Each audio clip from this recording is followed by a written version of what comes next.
dalam gambar rohnya berbeda. Terasa itu lampisan itu yang sekarang nggak jelas interiornya, padahal ada dua pahlawan nasional yang hidup di situ, tapi kehilangan rohnya. Kenapa? Foto-foto Jenderal Belanda yang ada di dalamnya, interiornya juga tidak diperhatikan, lukisan dari Mabel Jepara.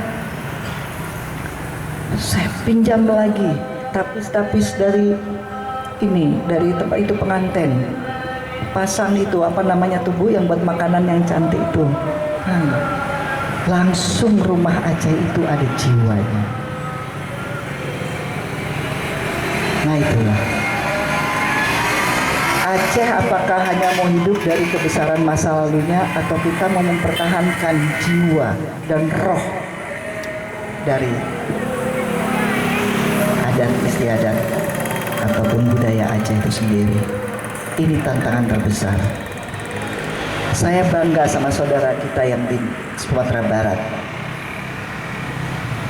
Hampir kemanapun saya itu memandang, rumah-rumah adat itu ada berdiri. Walaupun sekarang pakai seng misalnya ya,